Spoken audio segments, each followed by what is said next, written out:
Pro athletes are some of the highest paid people in the world. Whether it's slam dunks, touchdowns, or home runs, if you give the crowd something to cheer about, you can cash in the millions. But with great financial power comes great financial responsibility. And not all our favorite stars are up to the challenge. Whether they blew it on golden bathtubs, rock and roll cafes, or contentious divorces, these are the sporting heroes who made some seriously dumb decisions.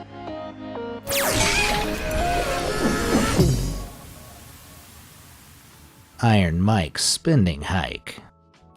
For pro boxer Mike Tyson, there's no such thing as bad publicity.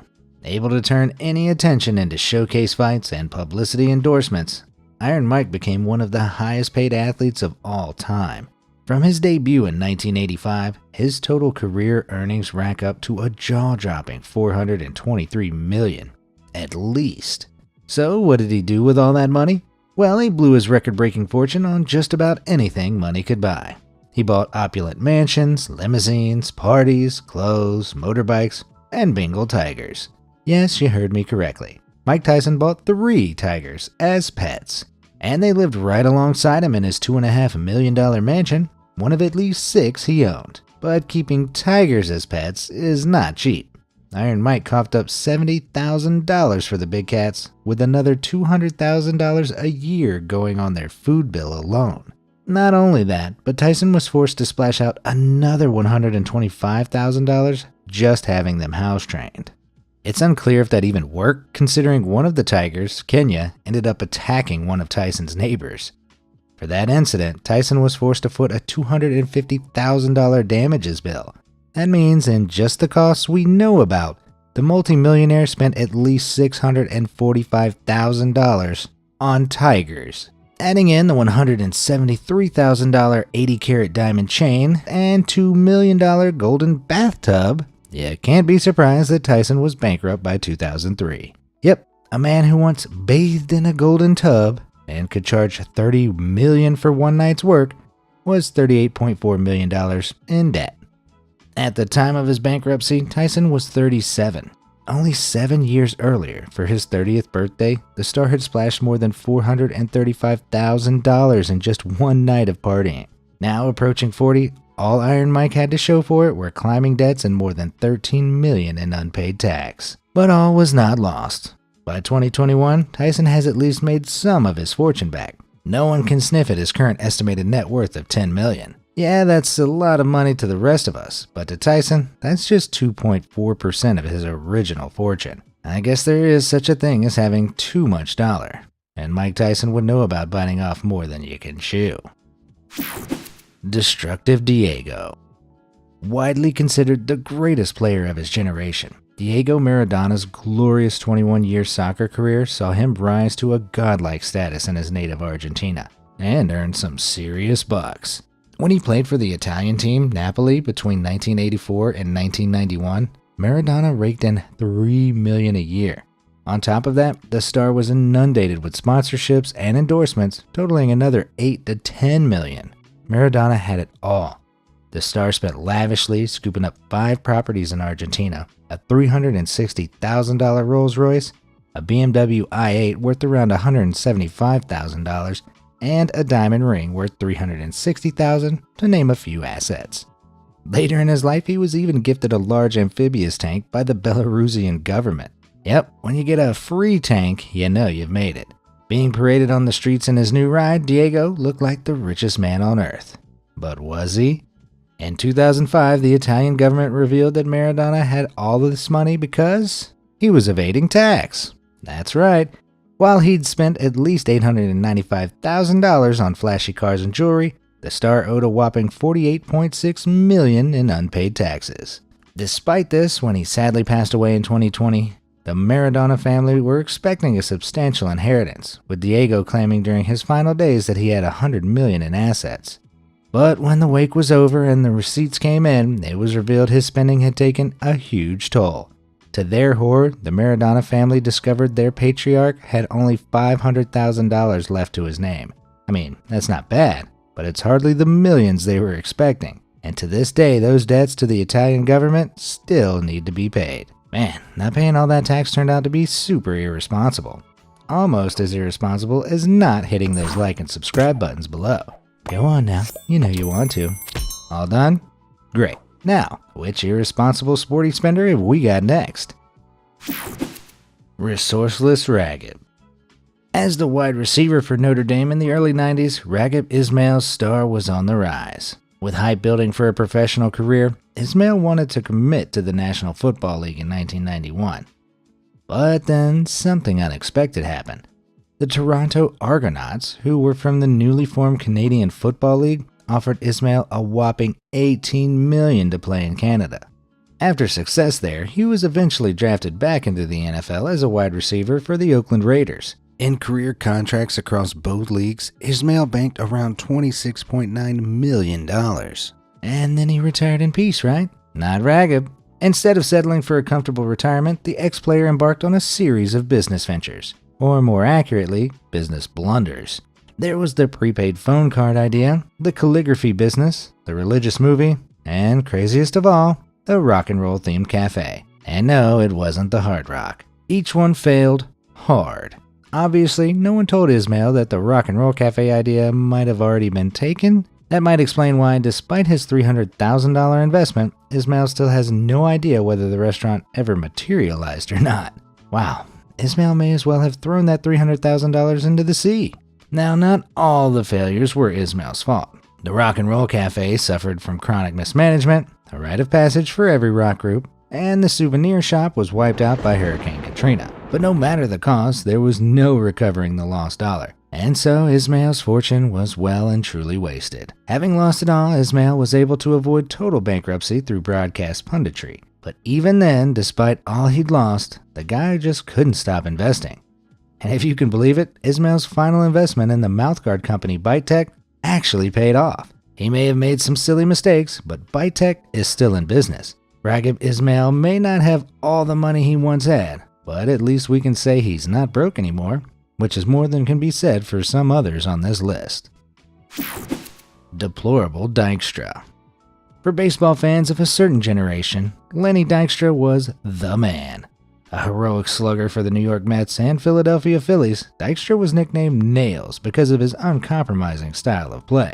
That winning attitude meant by the end of his career in 1996, Nails had earned an impressive $36 million. Not only that, but after investing in a successful chain of car washes, Dykstra had bumped that up to a whopping $58 million by 2008. But $58 million just didn't leave Dykstra satisfied. In search of more dough, he went on to become a stock-picking columnist. Dykstra took at least $250,000 worth of secretly issued stock in exchange for recommending that stock to subscribers of TheStreet.com, who paid a whopping $1,000 a year for his advice. And the reason that sounds shady is because it is. On top of that, his desire to live large led him to publish a glossy magazine called The Players Club, the bills of which were not cheap. Because of all this complex business, Dykstra found himself facing a cascade of lawsuits, outstanding debts, and bills. In those lawsuits, damaging allegations emerged that Dykstra had resorted to using his employees' credit cards to fund his lavish lifestyle.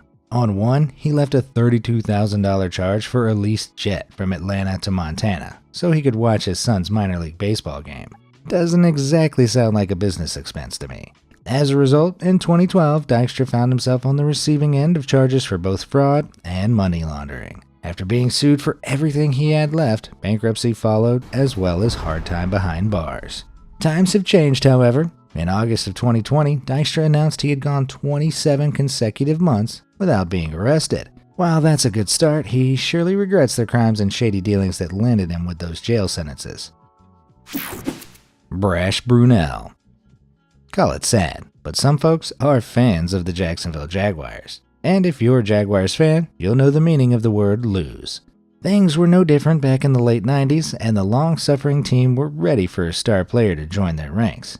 Enter Mark Brunell. While Brunell couldn't get them to the Super Bowl, the quarterback still went down as one of the best players in Jaguars history. And with a career like that, you can bet the coin came a-calling. Over the course of his career, Brunell made nearly $70 million. That would surely be enough to keep him comfortable for the rest of his life. No need for Brunell to make risky investments in, I don't know, fledgling fast food companies, right? Well, tell that to the $9 million Brunel sunk into the fast food chain Whataburger. Brunel spent a fortune setting up Whataburger restaurants in and around the Jacksonville area, but the people of Jacksonville weren't as keen on Whataburgers as Brunel thought, and the restaurants began to hemorrhage money. At the same time, the quarterback was sinking $11 million into a company ironically named Champion LLC. But that money, used to invest in the real estate market, was lost to the great housing market crash of 2008, and Mark was left with no other option than to file for a Chapter 11 bankruptcy. And this was while he was still an active NFL player. By 2010, he was left with only $5.5 million in assets set against almost $25 million in debts. Today, Brunel is worth only $400,000. A lot of money to the rest of us, but when you've tasted that sweet millionaire lifestyle, there's no going back. What a tragedy. Spendthrift Sapp. A defensive tackle for the Tampa Bay Buccaneers and Oakland Raiders, Warren Sapp made over $75 million during his 12-year NFL career. That was the collective payout of 3 lucrative pro contracts. But incredibly, it wouldn't last the 4-time All-Pro for long. During his playing career, Sapp had begun to develop some dangerous spending habits. He went totally overboard, splashing the cash on things like $4.1 million mansions, a $1,200 lion skin rug, and bizarrely, 240 pairs of Air Jordans worth over $6,000. That's right, $6,000 on 240 pairs of the same shoe. A great and iconic shoe, no denying that, but spending that amount on shoes alone is bound to end badly. You can tell that from 2 of Sapp's other needless expenses, a large nude painting of a woman and a pair of boxing gloves signed by Muhammad Ali, neither of which came cheap. His needless spending was well and truly out of control. By 2012, the spending spree was forced to end as Sapp filed for bankruptcy. What happened to all those gloves and shoes and lion skin rugs? They disappeared in a pool of liquidation. At the time, Sapp had only $6.45 million in assets, a little below the $6.7 million he'd accrued in debt. To pay off that debt, Sapp worked as an analyst on the NFL Network, making more than $45,000 a month. Things were turning around for him. That was until he was arrested in 2015 on solicitation charges and fired from that cushy job. Nowadays, Sapp has returned to obscurity to count his debts, discounting a brief resurfacing in court for some very illegal activity. Looks like he never thought he'd be sapped of his cash. Reckless Rodman. It's hard not to be fascinated by Dennis Rodman. Nicknamed the Worm for his incredible rebounding ability, Rodman earned around $27 million during his NBA career. And at the height of his fame, Rodman was the 10th highest paid player in the NBA. So it's no surprise Rodman pursued a lavish lifestyle of excess. In 1996, he snapped up a 2-story LA home on the Seashore Drive for $825,000. The home became party central on Newport Beach, with revelers frolicking around for what were, I reckon, some very expensive parties. And on the way down the drive, party-going guests could ogle at Rodman's high-priced car collection. There was the custom-painted Hummer H1, the custom-painted Lamborghini Gallardo, the custom-fitted 1996 Porsche 993 TT, and a retro 1959 Cadillac convertible. And that was just a peek at his multi-million-dollar collection. Although he didn't always have something to show for his expenses. He once lost $1 million in one fell swoop back in 1997 when he kicked a referee in the groin and found himself facing a fine and 11-game suspension. That was one expensive mistake that, it turned out, he really couldn't afford to make. By 2012, the Worm had finally splashed all the cash on his weirdly outrageous lifestyle. That year, Rodman appeared in court to address charges that he owed $800,000 to his ex-wife and child support. There, Rodman's lawyers claimed the player had no means to pay the money, because the former millionaire had no money. Barely clinging on to any of the earnings he had left, today Rodman is worth less than 2% of his NBA earnings at just $500,000. For a player who could have been set for life, it shows just how quickly those riches can go away. Boris's Bills. Now, there have been few careers as triumphant as Boris Becker's. Between 1985 and 1996, Becker won 3 Wimbledon championships, 2 Australian Opens, and 1 US Open. With all that success, and a singles career win rate of 76.9%, you can bet the money came rolling in. From prize money alone, Becker earned a mouth-watering $25 million. But that wasn't even half of it. Literally. Through sponsorships and endorsement deals, Becker made another $105 million, totaling career earnings of $130 million. But unless you're careful with your millions, the cash can go quickly. After retiring in 1999, a bitter divorce with his first wife, Barbara Feltus, cost the player $25 million alone. In the separation, Becker lost a luxury condo in Miami and was forced to pay another $1.2 million buying Feltus property in London. Becker's debts would only increase in 2002 when the German government revealed he had evaded $3 million in taxes.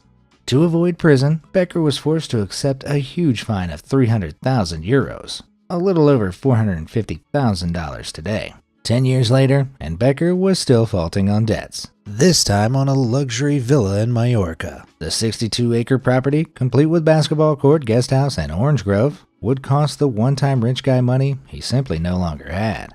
All these near misses finally came to a head in 2017 when, having blown through nearly all of that $130 million, a British judge declared Becker bankrupt. Although the court hesitated to give a concrete number, it was reported that he was in a staggering $54 million worth of debt.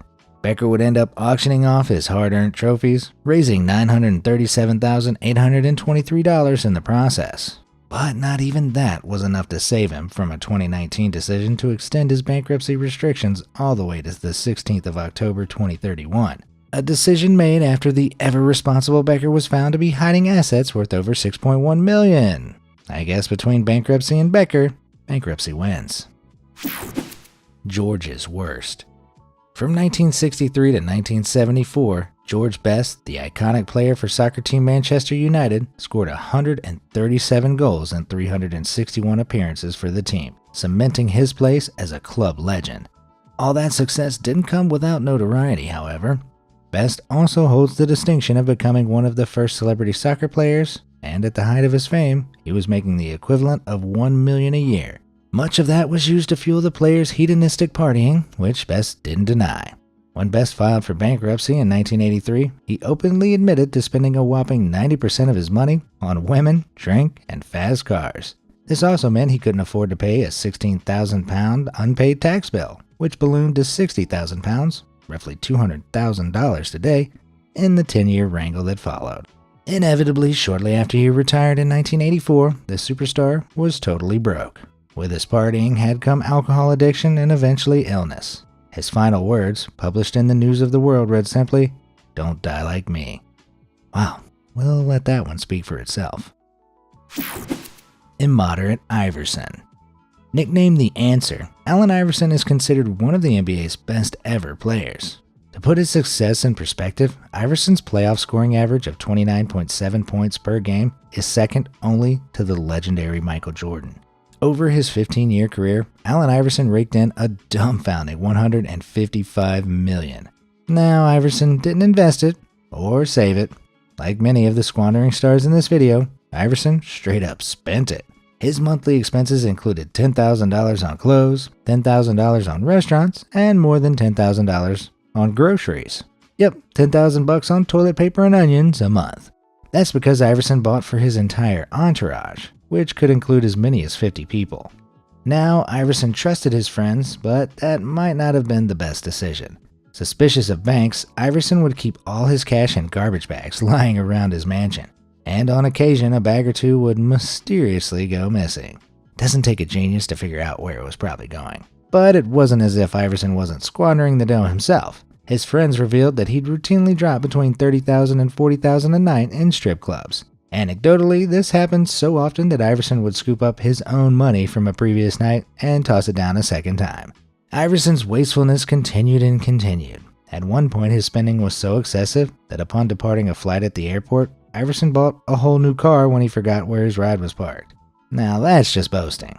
Because of needless escapades like that, all Iverson's assets had been drained by 2012. The player was forced to declare himself bankrupt when he was unable to pay a $900,000 debt to a jeweler in Georgia. Just how much bling had this guy ordered?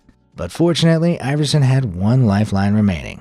A unique sports endorsement contract with Reebok meant Iverson had a lifetime deal, including payments of $800,000 a year and a $32 million trust fund he'll gain access to in the year 2030. So despite his recklessness, in a few years Iverson will probably be back to his old spending habits. I can hear the strippers rejoicing now. Ruinous Randy.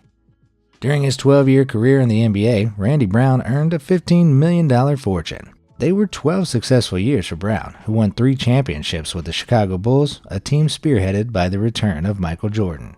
Of all the NBA championship rings to have earned, those are by far some of the most valuable. It's these types of historic accolades most basketball players can only dream of one day owning. But Brown's time with his championship rings wasn't to last. After poor investments in real estate and restaurant businesses, Brown was left with no choice but to declare bankruptcy in January 2008. And guess which valuable assets the player was forced to auction off? Yep, it was the rings. In an extremely painful decision, Brown was forced to sell his 3 rings, the crown jewels of his career, to the debt collectors. An anonymous bidder paid $53,833 for all 3, but that reportedly barely made a dent in the debt that needed to be paid. Price aside, Brown must miss those rings a lot, and losing a powerful ring can really mess a guy up. Just look at Gollum. Careless Canseco. With 462 home runs under his belt, Jose Canseco's baseball career saw 2 World Series titles with the Oakland Athletics and New York Yankees. Canseco was one of the MLB's best, a 6-time All-Star and home run leader in both the 1988 and 1991 seasons. And as we know, premium success means premium cash. With Canseco banking a healthy $55 million fortune, the slugger looked set for life. If only he hadn't mired himself in a disastrous cascade of bad decisions, divorces, and tax crimes. In 2008, having been out of the game for about 9 years, Canseco was hit by the housing crisis and had to foreclose on his 7,300 square foot mansion in Los Angeles, on which he owed the bank more than $2.5 million. That year, he claimed his 2 divorces had also cost him a hefty $7 to $8 million each. He also claimed that when the stock market crashed, he lost a further $11 million. Canseco's lowest moment came when he wound up living in a friend's garage with only $20 to his name. In 2012, a reporter revealed that Canseco still owed the IRS $1.1 million in unpaid taxes. That year, he filed for Chapter 7 bankruptcy. Sadly, it hasn't gotten much better for him. In 2021, Jose took an offer of $50,000 to star in an amateur boxing match against a Barstool Sports intern. He was humiliatingly defeated in less than 10 seconds. Scrapping for $50,000 is a long way from the $55 million he was once handed. But recently, Canseco claimed that he gets by just fine and is no longer plagued with legal issues. I mean, you have to commend a guy who gets up after he's been knocked down like that. So which of these athletes do you think made the dumbest decisions? And who do you think really didn't deserve their financial woes? Let me know down in the comments. And as always, thanks for watching.